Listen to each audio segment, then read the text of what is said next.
Hey, birding friends. Today we get into a bird that a lot of people in the U.S. are very familiar with, the Northern Cardinal. I grew up seeing these in my backyard almost every day, and it's even the state bird of 7 different states.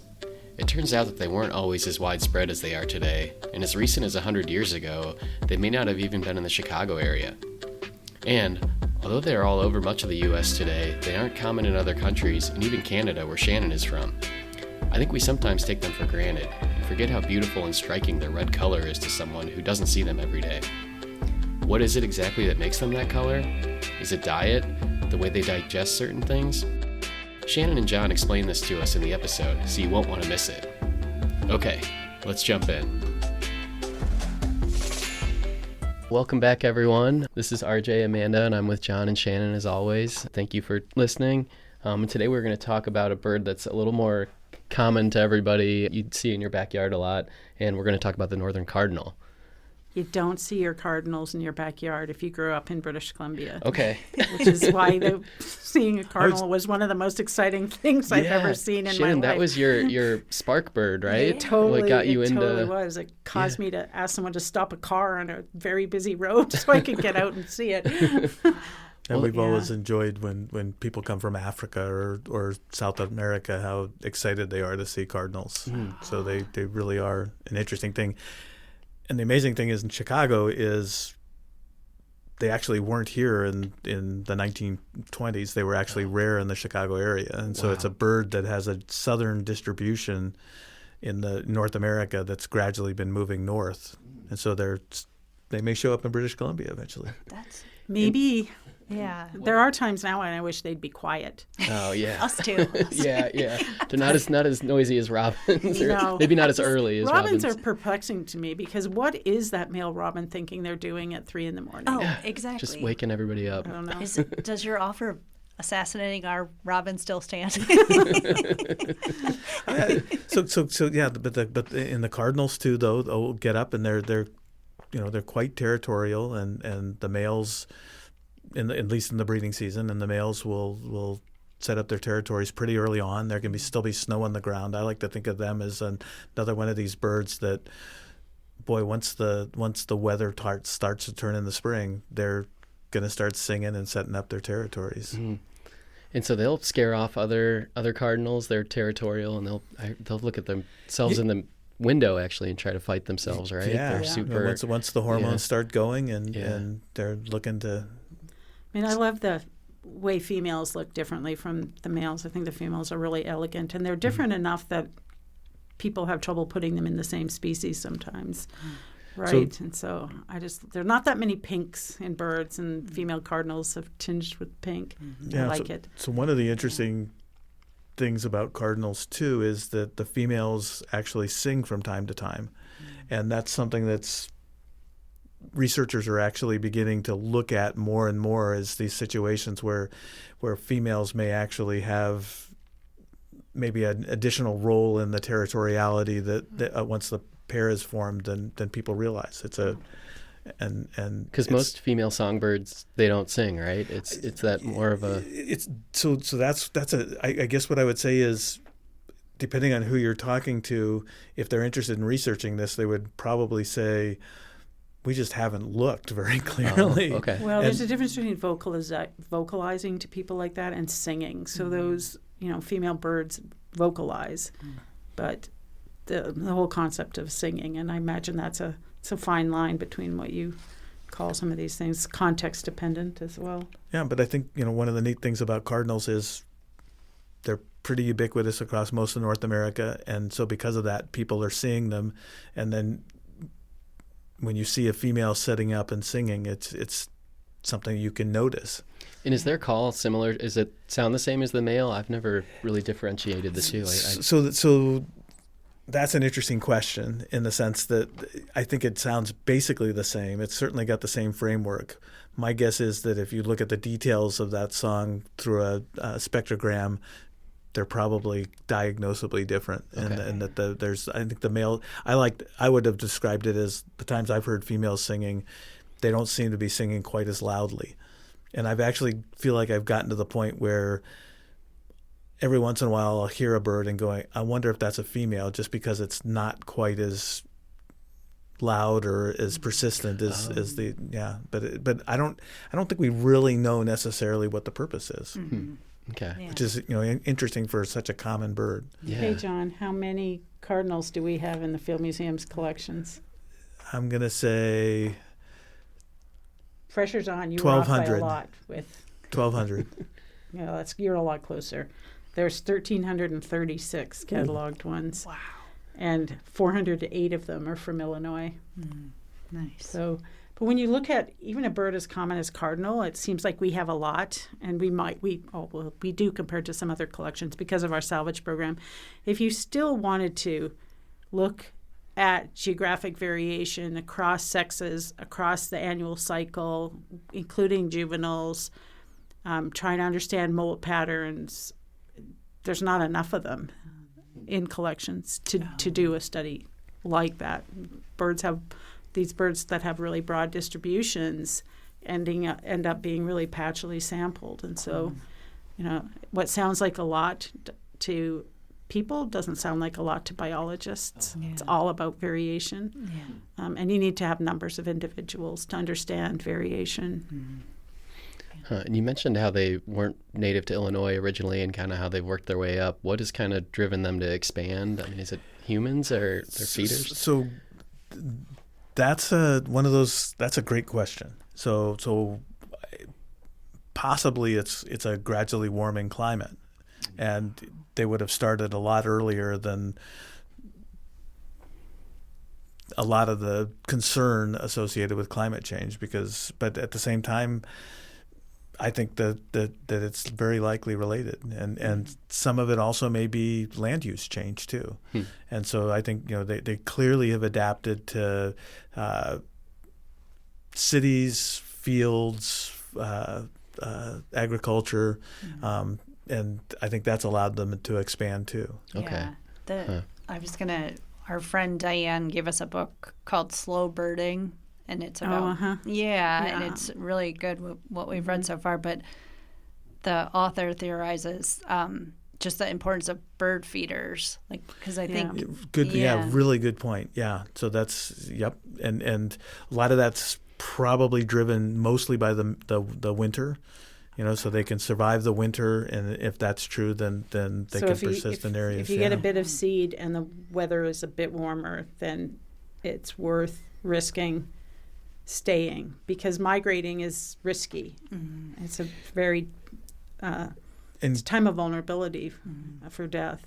And cardinals are probably one of the least migratory passerines I can think of in North America in the grand scheme of things. I don't think of them as migrating. Mm-hmm. And at the same time, they do some interesting things. So I've looked out our back window, I think sometime in the late fall, and had 5 or 6 male cardinals in the yard. So clearly, when the breeding season's over, fall, winter comes, they're looking for places where they can find feed. You may get territoriality breaks down, and you may get a whole bunch of birds hanging out at least briefly in areas where there's a lot of seed. So coming back to the feeder thing, that can absolutely be a factor for them, and it's helping them survive, and they're not worried about each other at that time of year. So whatever's happening to them at the beginning of the breeding season, when they're so territorial, even with their own image in a plate glass window, they clearly,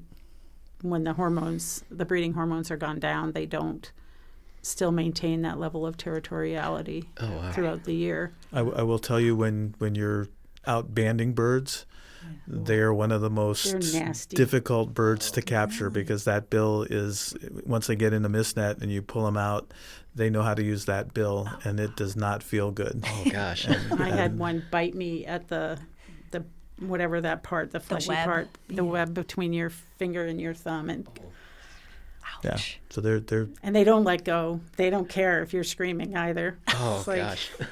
You made me go in a mist net. You take me out of the mist net. I make you pay. How do you trap them when you're going to band them? So you... these things called mist nets. Okay. Which are mist. They're nets that have fairly small holes. They are strung between two poles, and there's kind of pouches in the nest, and then the net itself is fine enough that the birds don't see it easily. Okay. And so when they're just doing their business, if you put the net in the right place, they'll just fly in. They fall into the little pouch. You take them out, put a band on them. Okay. Because they're so quick, I would think it would be a tough thing to catch. Yeah, some birds are smarter than others. Yeah. When it comes to avoiding misnets. Cardinals are not so much. No, I would not. I don't think. Yeah, how smart House are sparrows cardinals? are the smartest I've ever seen of avoiding misnets. They learn right away, and they're like, you think you're going to capture me? It doesn't matter that I'm one of the most common birds in the world. You're not capturing me because I'm smart and I see that net and I'm going to go over it, not into it. Yeah. Mm-hmm. But well, you talked about how cardinals will get like into groups and kind of in the winter, but I thought like the way that they pair up, it sounds really interesting. Like, when they're breeding and how they kind of pick their partner and they pick a nest together, and it sounds like the male will go out and bring sticks back to the female and she'll put it together. Like, I thought that whole process was really interesting. And like, I don't know, don't they like present like, oh, do you want the stick? And she'll say no, and he'll drop it and bring something else. Or I mean, it sounded like people finding an apartment or something. Yeah, and I more and more I wonder what details we don't know about, like the ubiquity of some of those things, and whether or not you could actually have a pair where they literally didn't care about that, and it's, again, it bothers me. Anthropomorphism is something I never like to try to delve into, and yet at the same time, I think those are perfect examples of where we see things happening and there may be norms. And then one of the questions I have is like, how codified is that and why? Is it literally that building that pair bond literally requires those birds to do that every single time? Or is it, can you? I would say it's more like, if I reject this and you get me another one, I like you. Oh. Right? Yeah, I'm going to try out your commitment to this relationship. So I like that. Those are these fascinating questions where how do you test that? Yeah, and it's. So is it species specific and stereotyped, or what kind of variability is there? And most birds are not watched when they nest, and it can be, for obvious reasons, really hard to find birds' nests. It's not in their best interest that you or the blue jay that's following you find their nests. This is not what their goal is, not to be noticeable on their nest. So it's you really, and collecting nests has gone out of fashion. That used to be really common in the early 1900s to collect nests, and that's where most of the nests that are in the Field Museum's collections come from, that time frame. But there's no observation of the bird building that nest. We just have the physical manifestation of a nesting attempt in a nest. And they'll get a new nest every season, right? They never return. No, and the one thing they'll also nest multiple times in a season. Oh, wow. So they can have second nestings if the first nest doesn't come through. In the yard right now, seems like I see this every couple of years, there's a male cardinal right now that's being pursued by a juvenile brown-headed cowbird. And so clearly there was a pair that had young in the neighborhood, and the nest got parasitized, and they've got a fledgling brown-headed cowbird that's traveling around. I think once the eggs hatch, the other thing that happens is as the chicks get older and fledge, then they split up with the pair, and you can get one set of birds with fledglings with the male and one with the female. Oh, wow. This is a neat thing. Oh. And again, what the vagaries are in terms of individual variation of parents in that respect is a really fascinating thing. And cardinals you can often see the juveniles running around chasing the adults once fledglings are out there. Oh, wow. Yeah. Cool. Huh. And so how long does it take the juveniles to get that full red color if you're a male, or, I mean? Oh, so there's another thing where Shannon was pointing out where collections can be really useful, because you begin to see that. You could lay them out by date and begin to look at some of that. I want to say that you see these funky redder birds in late fall. Okay. And it has to do with the molt cycles and things. And then... Is there geographic variation in the molt cycles? Because cardinals take up a large swath of hot and not so hot environments. Yeah, that's a really good question. I think the quick answer is no, but someone knows that. That's a knowable thing. What would it take to change all that? That's one of the things I love about the Birds of North America, or actually it was the Birds of North America series, but it's now incorporated into the Birds of the World website that Cornell operates, is you can go in and look at that, and they'll have these annual cycles when they know it, which have when the birds are molting, when they're breeding, and when they're migrating. Okay. And so that's an interesting one with cardinal, because again, they aren't migrating. So that can, if you're not doing migration, that may actually allow you to have a much more flexible molt cycle than. I'm sure people know that. I just don't. Okay. And so what gives it that bright red? I mean, we talked a little bit about colors, I think, on an earlier episode, but I'm just kind of curious. I know diet can have something to do with that. Yeah, so the reds and yellows are carotenoid pigments. So there's actual dye inside of the feathers that produce reds and yellows. And red, usually there's kind of a couple ways you can be red. You can be red because you turned a yellow fruit. So this comes from the diet, usually fruits and seeds. You can turn a yellow fruit or a yellow pigment into a red pigment.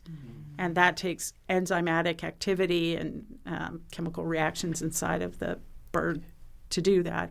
So that's a pretty energy demanding thing to turn yellow to bright red. But so is it digesting that yellow fruit differently than a different it's bird having would? Chemical modifications to the yellow fruit that allow it to be red, and then it deposits the red in the feathers. Oh, wow. Yeah.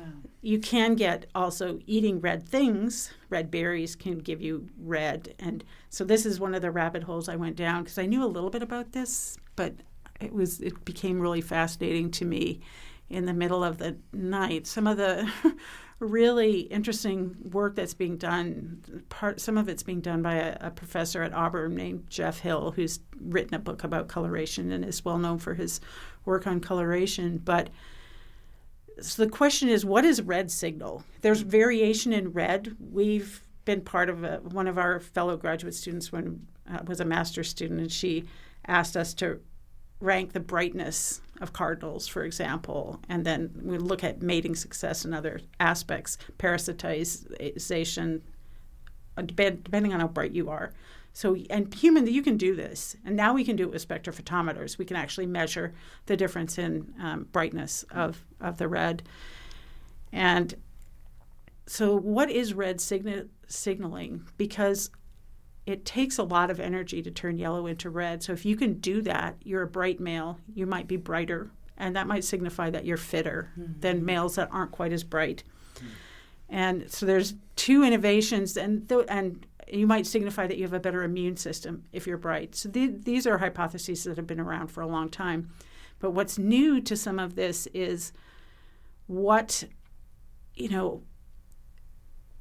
is there a difference between red that comes from the berries that are red versus red that you synthesize? And the answer is yes. Oh, wow. You have more mating success if you're the male that is bright, not because you ate red things, but because you turned yellow things into red. Wow. So that is it's like an honest signal of the quality of a male. But on top of that, though, what happens is females have to make a choice, because it also turns out that the males that are brightest help the least at the nest. Oh. So you have to, what's happening is the female's making choice about where they're going to compromise, right, with not helping so much at the nest or being having good genes from that perspective, which is just really interesting to me, these kinds of things. And then one of the latest things that we're starting to understand is that the carotenoid work, there's the antioxidants, that carotenoids provide antioxidants, and that happens in the mitochondria. So there's a lot of energy issues that happen that's the energy part of your cell, is these organelles called mitochondria. So you really are signaling that you have good metabolic genes too, that you can turn this red, the advanced amounts of red that are in some of these birds shows that their mitochondria are pretty good. And that means they're going to maybe get less cancers, they have better antioxidant properties, they can clean up free radicals better, all the things that antioxidants do, that birds that are brighter red may do that better. So there's lots of ways you can signal your quality, and then the female has to decide if the red is worth it. Yeah. Wow. And it reminds me of what you've talked about before, Shannon, about just like sometimes you like pretty things. Like That's right. Even if they don't help around the nest. Exactly. That's right. And I think with cardinals, one of the interesting things is it's obviously the red on the plumage, but then there's the orange in the bill and the black in the face, and so there are these other features that may play roles too. And so again, these are complex questions to try to look into. A lot of the work on carotenoids has been done in house finches, which have a lot of differences in red, but some of the newest work has been done in different birds that are red too. So it's not just house finches that have had these studies of red. It's completely, you look and you think, okay, well, it's red. So, but there's so much, there's lots of different pigments that are red, and birds make red in lots of different ways as well. The genomic and genetic controls of these things, the developmental controls of and you do occasionally get male cardinals that are yellow. And so whatever enzyme pathway turns it from yellow to red is not working in those individuals. And does that bird have any mating success? The answer's possibly not. And then how much? So now if they're eating from feeders and they're relying, a lot on like humans to feed them, should people be concerned about what type of feed they're putting out there? Could that have an effect on their, the way that they're coloring? We would have to capture birds that feed. Well, we'd have to ban them and know that this is a bird that spends a lot of time at feeders, and then measure their color. That's not so easy. Yeah, but it's an interesting question for sure. Yeah. Yeah, for instance, in the winter in southern Wisconsin, they're spending an awful lot of time hanging around the edges of cornfields, and I don't know what the carotenoid concentration is in corn, but it may not be particularly good for producing the red coloration that cardinals have, and those are well, winter in Wisconsin is tough. You got for me. I think there's a lot of corn for them to eat. So I'm not hanging around cornfields. I'm in my house with a heating pad and several blankets. All right. Well, I think that might be a good point to stop. We do have one mailbag question this week. So this is from Toby in Three Rivers, Michigan. He says, I love hearing mourning doves nearby, but whenever I move close enough to see them do their call, they stop talking. Are they shy? Do they think I'm a threat? Yes. Yes. They are shy and they think you're a threat. Mourning doves are not my favorite. I think they whine. I can't stand this sound. Stop whining. John does not like that. He doesn't mind them, but I don't know that hooing just shut up. Go away. Oh, see, I find it like nostalgic. I don't know. For some reason, it reminds me when I was younger, I could hear them, and whenever I hear that, it's kind of like a soothing, like reminds me of summer a little bit. You're a better person than I am.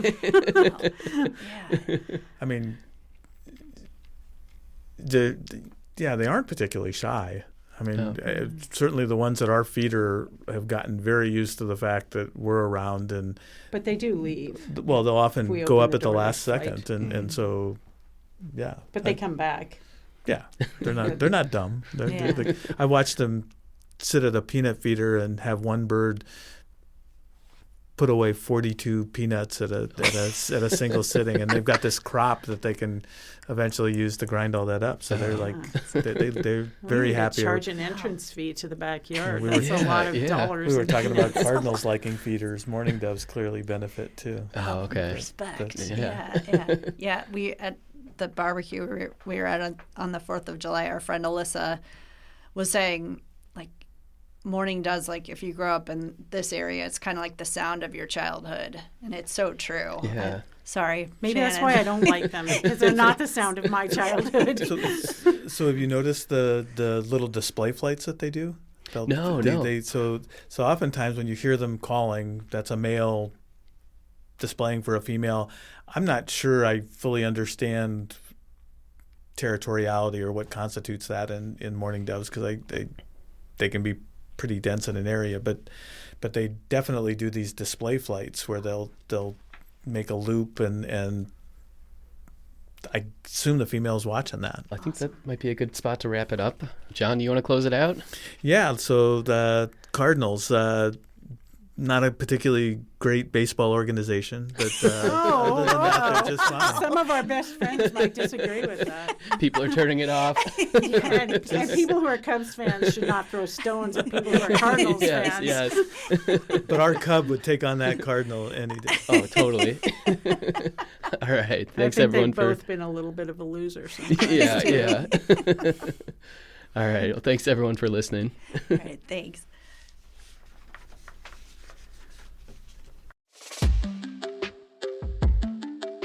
Thanks, everyone, for listening. And thank you to Earhole Studios in Chicago for hooking us up with a place to record. We thank them for their help. If you have a question for John, Shannon, Amanda, and I, feel free to send it to podcast.birdsofafeather@gmail.com. This week we discussed a bird that many people are familiar with, but next week we'll talk about a bird that is a little more unknown, the oil bird. This bird lives in caves in South America and uses echolocation to fly around at night, like a bat. You won't want to miss this episode. Tune in next week to hear more. All right, thanks everyone for listening.